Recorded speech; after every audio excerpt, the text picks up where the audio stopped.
Good morning, children. Last class I have discussed with you about systematics and taxonomic and a need for classification. All I have discussed, and I gave homework also.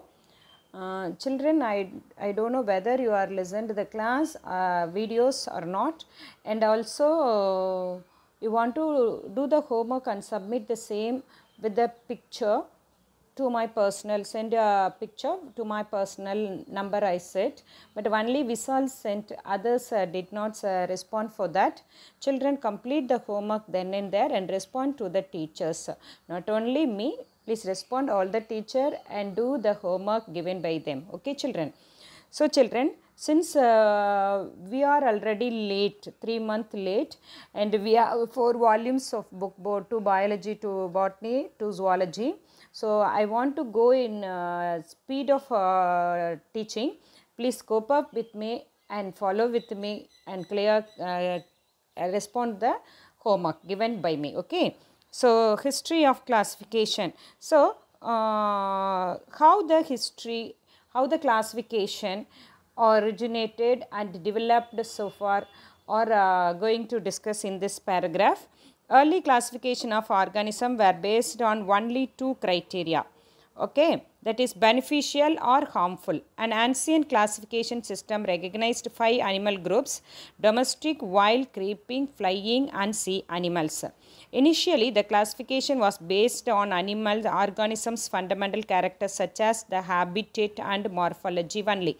So, early classification. So, scientists classify the organism and the very first based on the 2 categories, that is whether it is beneficial or harmful.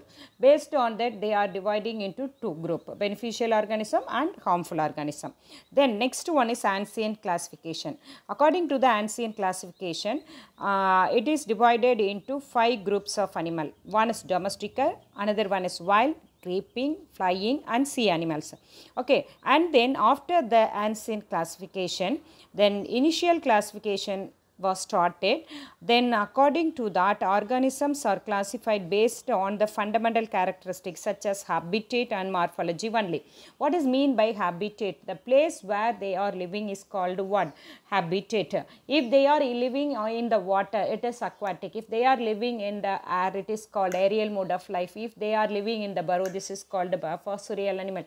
If they are living on land, it is called a terrestrial animal. This is called what? Habitat, where they are living based on that. And morphology, what does mean by morphology? It is nothing but the external features of organism are called morphology. So, based on that morphology and habitat, organisms are classified very initially. And then next, Aristotle. So, Aristotle was the first to classify all animals in his History of Animals. That's Historia Animalia in Latin. He attempted a basic classification of all living organisms into plants and animals. Animals were classified based on locomotion, that is walking or terrestrial, flying or aerial and swimming or aquatic. Based on the presence or absence of red blood cells, he classified animal into a 2 as anemia with blood, and those without blood is called anemia.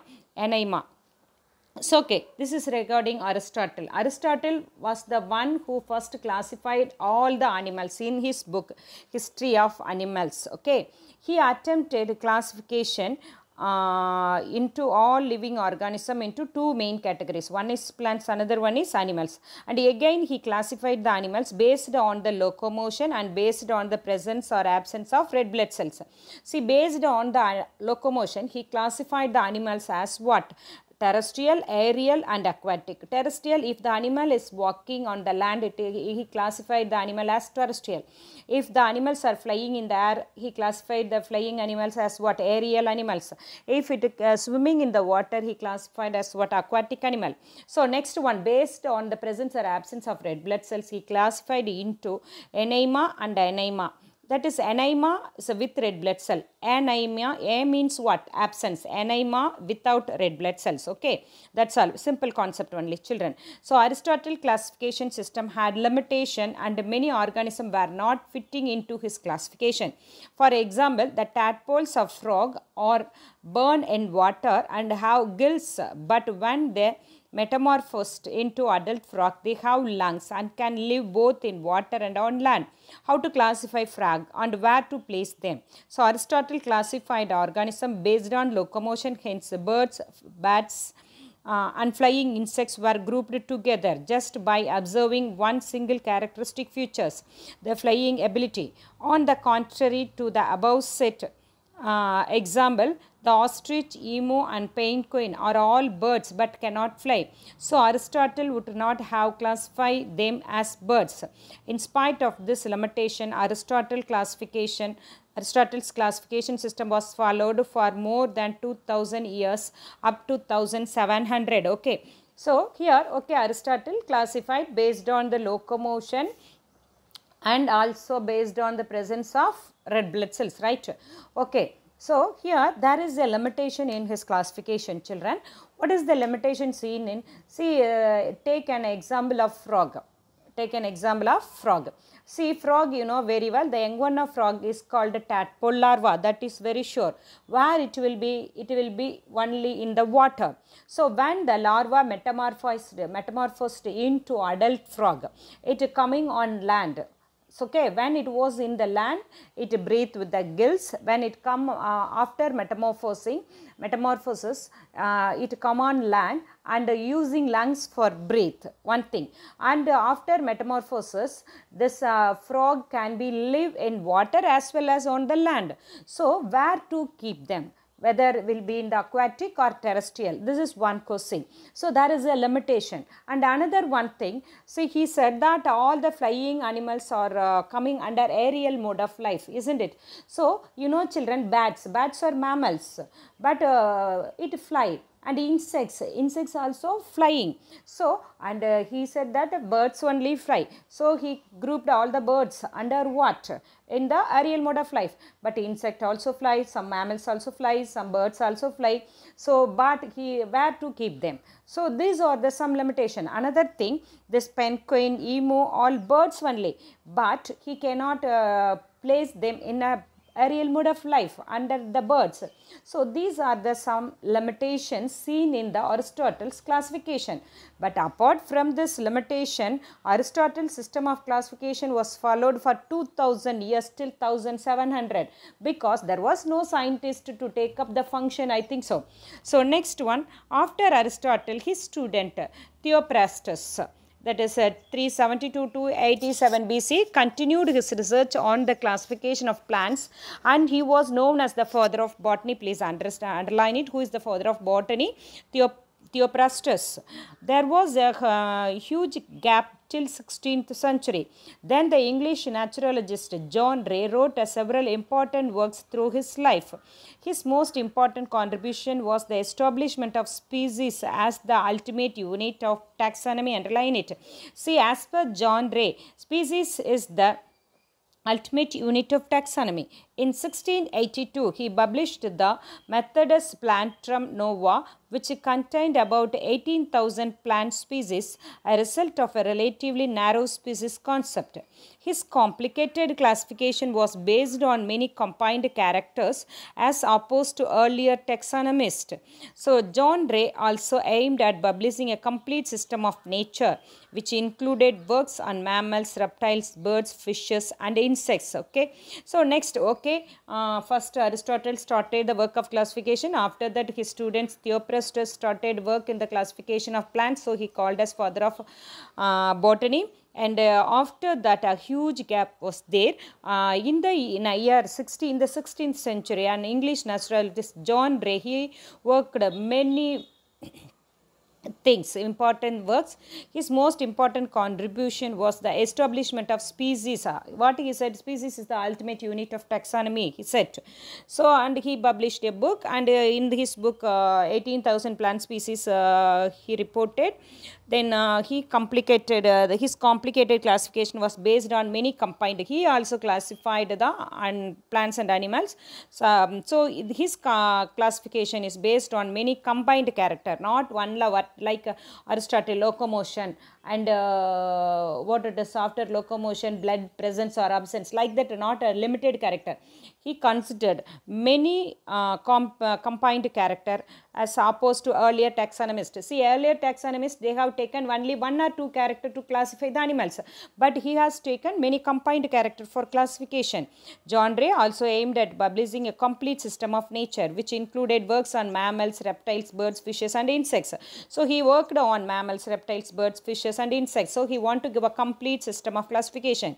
Then next, the Swedish biologist Carolus Linnaeus, a father of modern taxonomy, underline it, and founder of modern systematics, underline it, developed a scientific system of taxonomy and binomial nomenclature, which is still in use. Okay, so after John Ray in the 17th century, then a Swedish biologist Carolus Linnaeus, he is the father of modern taxonomy and founder of modern systematics also, and he developed a scientific system of classification and binomial nomenclature, which we are using still now. Okay, then Aristotle to Linnaeus employed a easily observable single to few traits for classification of organism. With increased knowledge of several biological domains, many characters were considered for classifying organisms.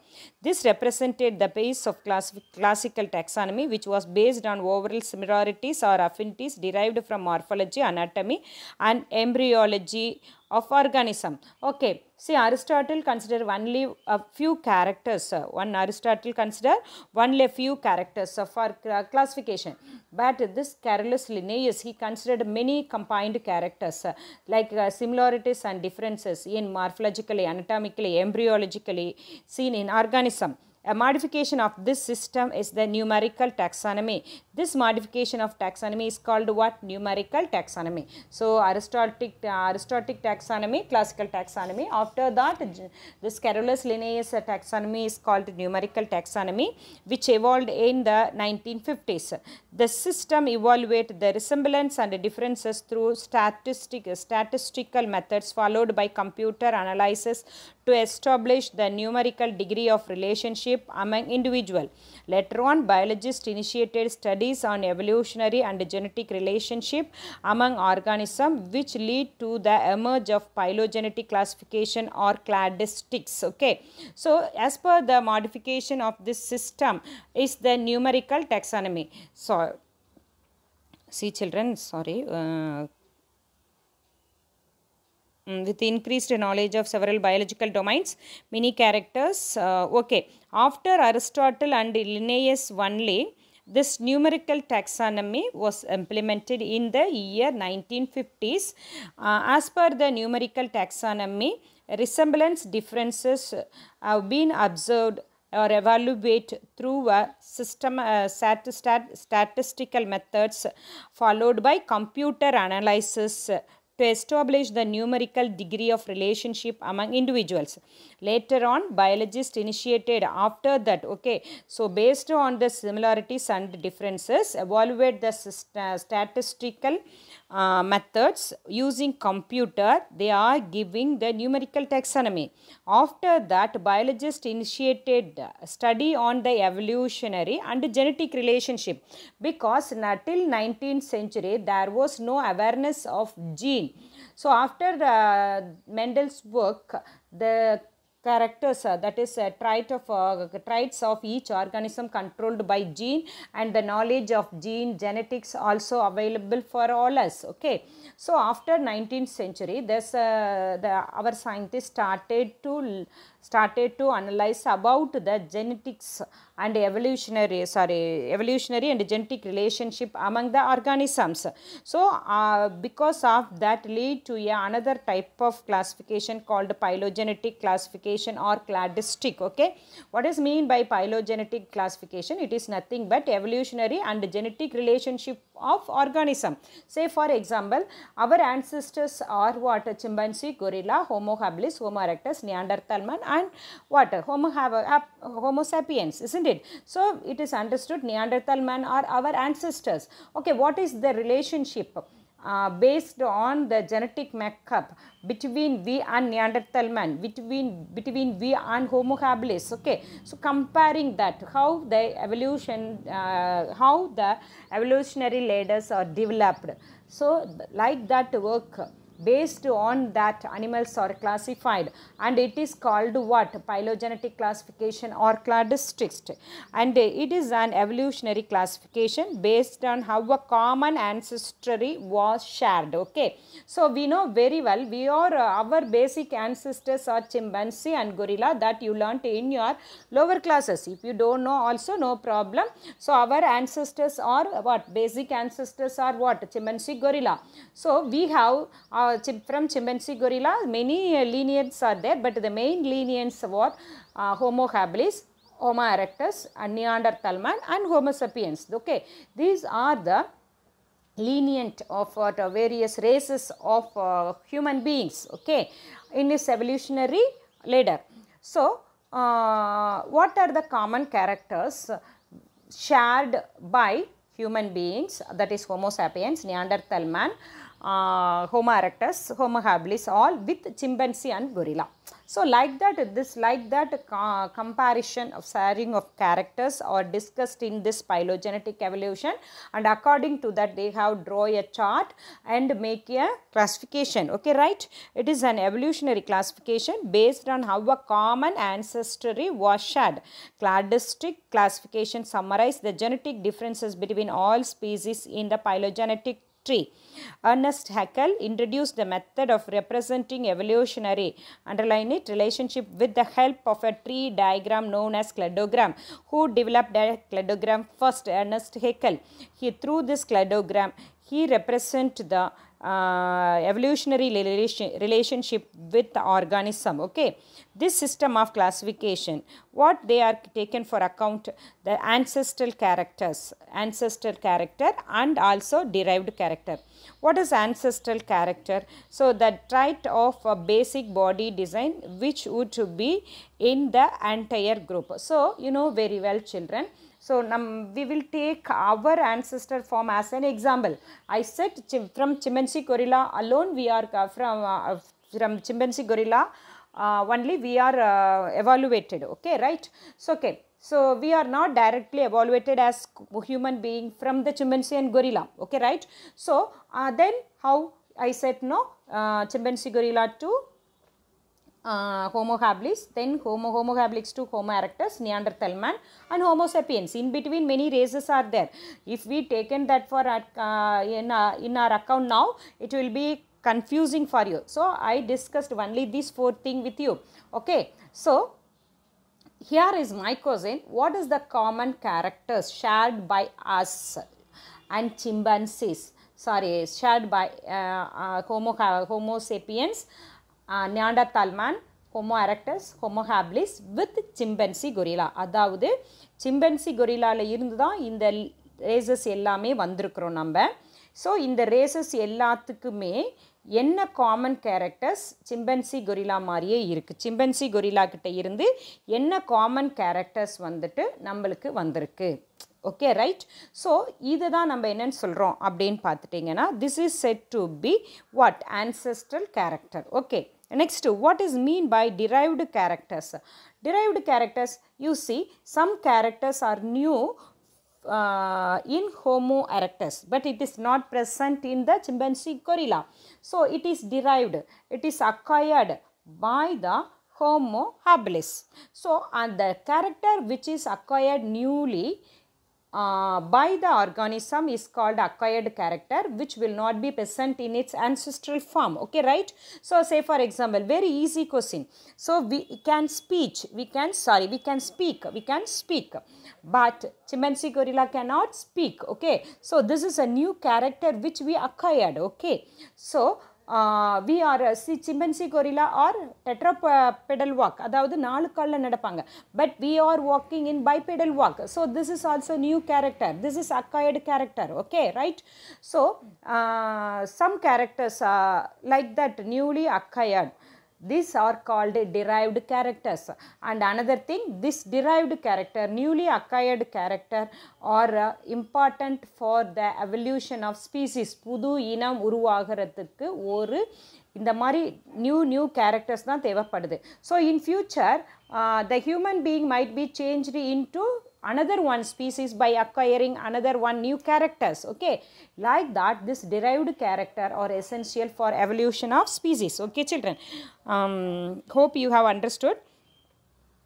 See, this system of classification takes into account ancestral character. One is phylogenetic character. Phylogenetic classification taken two characters as its account. One is ancestral character, you know, traits of basic body design which would be in the entire group, and a derived character, traits whose structure and function differ from those of the ancestral character. One or more derived character which appeared during evolution resulted in the formation of new species. Okay, so derived characters appeared in the organism resulted in the new species. In a cladogram, each evolutionary step produced a branching, and all the members of the branch would possess the derived characters which will not be seen in organism below the particular branch point. Okay, so hope you have understood this. Arranging organism on the basis of their similar or derived character which differ from the ancestral character produce a phylogenetic tree or cladogram.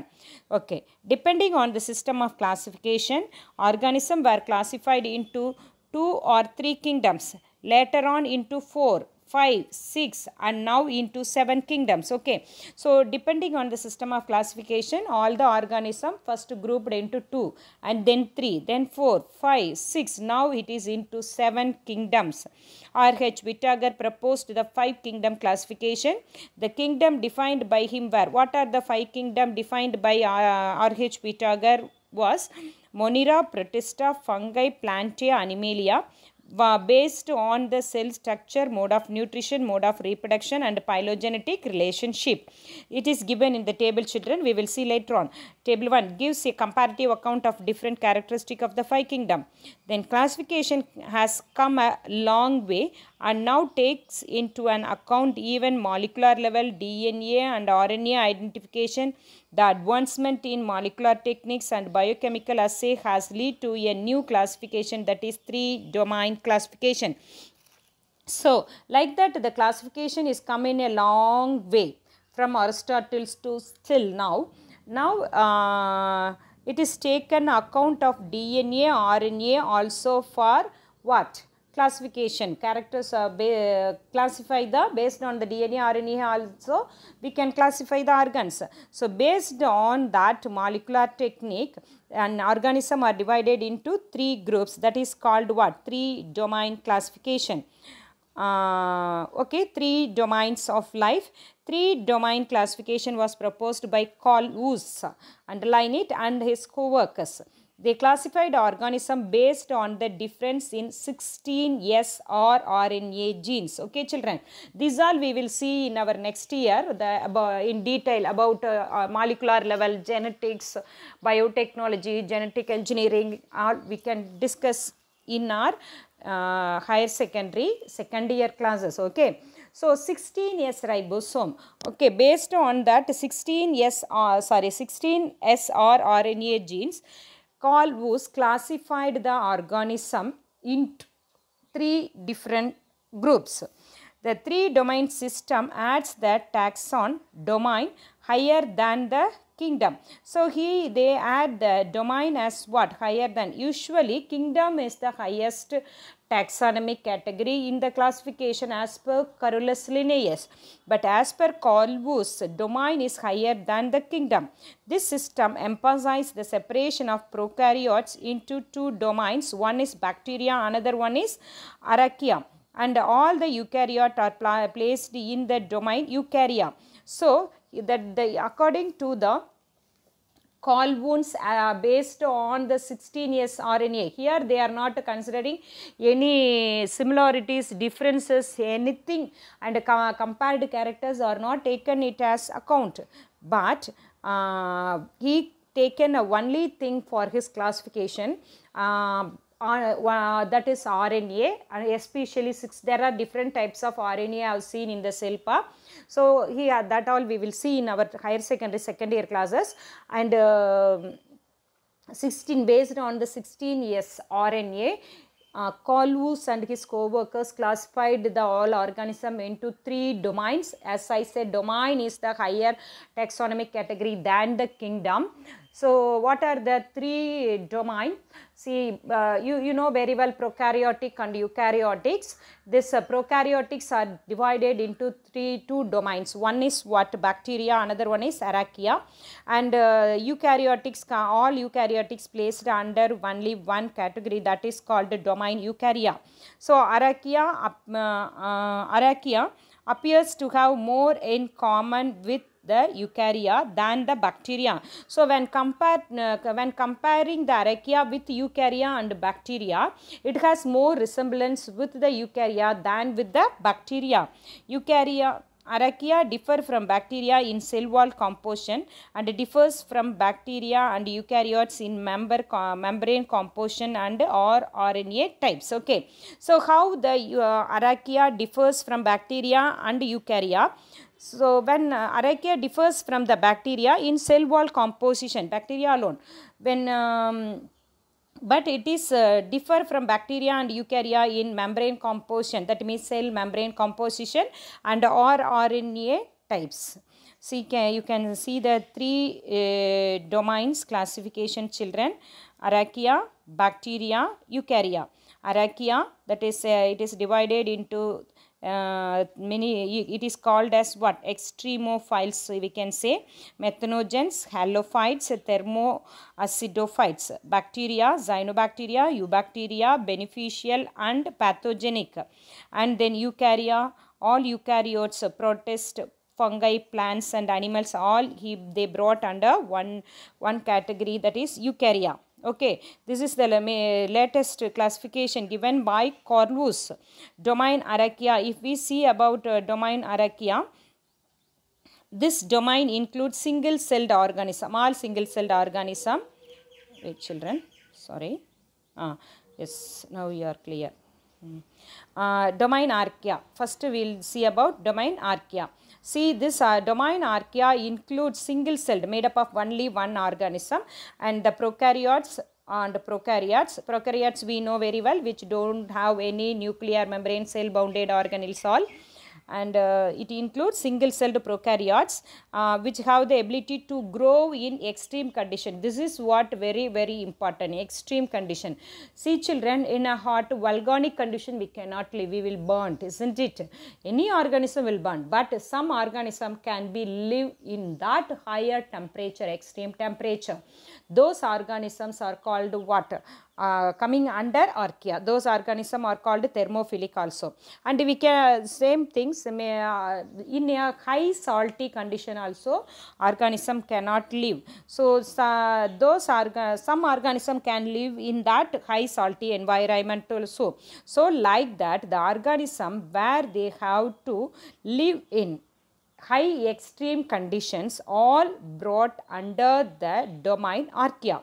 See here, here it is given which have the ability to grow in extreme conditions like volcano vents, hot springs, polar ice caps, hence are called extremophiles. What is extremophiles? 2 mark question, bracketed. They are capable of synthesizing their food without sunlight and oxygen by utilizing hydrogen sulfide and other chemicals from the volcanic vents. Okay, how they can survive in the volcanic vents? So during the volcanic vents they are getting a hydrogen sulfide and some other chemicals. By using this hydrogen sulfide and other chemicals, the organism can capable of synthesizing their food. Okay, they no need to get sunlight or oxygen. With the help of hydrogen sulfide and other chemical, they prepare their own food. And some of them produce methane, that is methanogens. Few live in salty environment and are called salty environment halophiles and are called thermoacidophiles, which thrive in acidic environment and at high temperature. Okay, Some organisms, they are producing methane, they are called methanogens. Some live in a salty environment, they are called halophytes, and some they are living in thermoacidophiles. Thermo means what? Heat. Acidophile means acidic. Some organism living in high acidic and high temperature environment, and those animals are called what? Thermoacidophiles.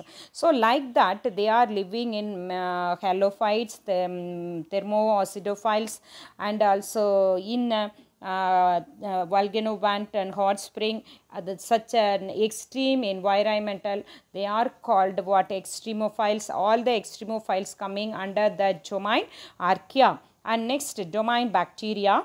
Bacteria are prokaryotic and their cell have no definite nucleus, and the DNA exists as a circular chromosome, do not have any histone. It is a protein which is associated with the DNA. That all we will see in our 12th standard children.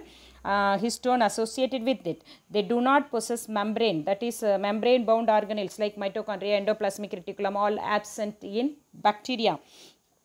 And it has ribosome. The ribosome also 70S type, but eukaryotic it has 80S type of ribosome. Their cell wall contains peptidoglycans. Many are decomposers, some are photosynthesizers, and few cause diseases. There are beneficial probiotic bacteria and harmful pathogenic bacteria which are diversely populated. You will have a question as per our book bag.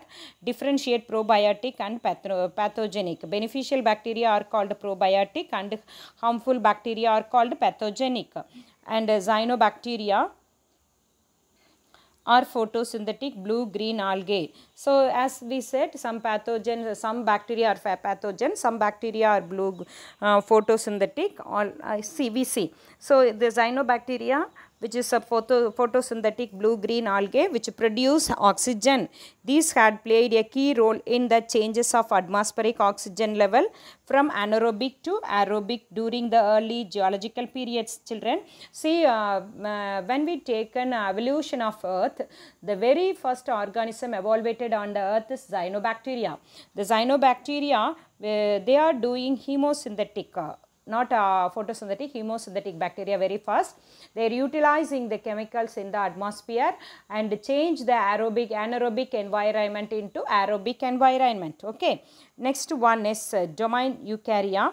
Then eukaryotes are animals which have true nucleus and member. So prokaryotes, animals which don't have true nucleus and membrane bounded organelles. Here eukaryote have true nucleus and membrane bound organelles. DNA in the nucleus is arranged as a linear chromosome with histone proteins. Ribosome. So here histone protein is there. There is no histone proteins in bacteria. In bacteria, ribosome is 80S type. Here, 70S type. Here, eukaryotic 80S type. In the cytosol means what?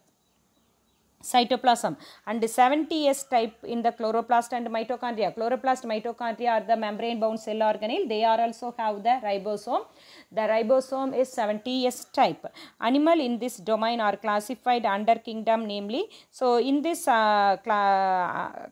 domain, animals are divided into kingdoms, that is kingdom Protista, kingdom Fungi, Plantae and Animalia.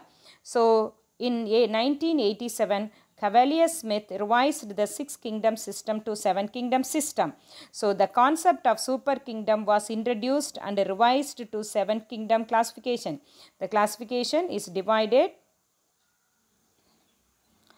into super kingdoms, prokaryota, eukaryota, and 7 kingdom, 2 prokaryotic kingdoms, eubacteria and arachibacteria, and 5 eukaryotic kingdom, protozoa, chromista, fungi, plantae and animalia. Please wait, children.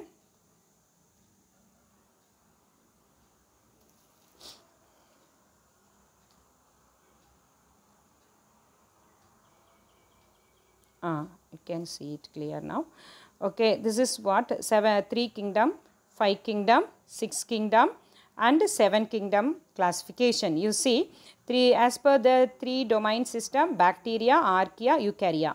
As per the 5 kingdom system, Monera, Protista, fungi, plantae, animalia. As per the 6 kingdom classification, bacteria, archaea, and as usual protista, fungi, plantae, animalia. And as per the 7 kingdom classification, eubacteria, archaebacteria, protozoa, chromista, fungi, plantae, animalia. This classification all you keep it in your mind. And another thing I want to discuss with you about the 5 kingdom classification. So then what are the, as per the 5 kingdom classification, all organisms are divided into 5 types. One is Monera, Protista, fungi, plantae, animalia. And this salient features are tabulated.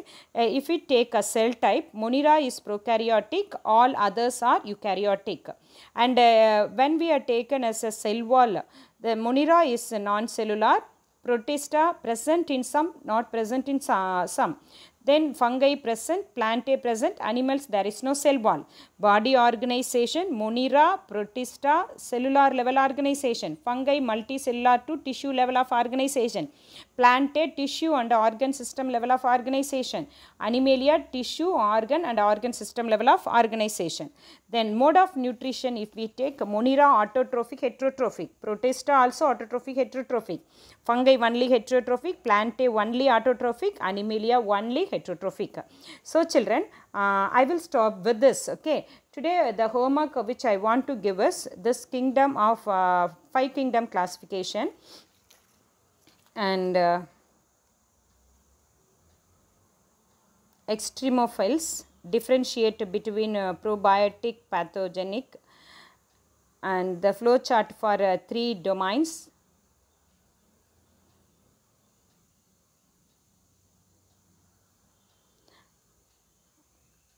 How could Aristotle classify, or on what basis Aristotle classify into organism in his classification. Okay, so Aristotle classification, that paragraph. And next one is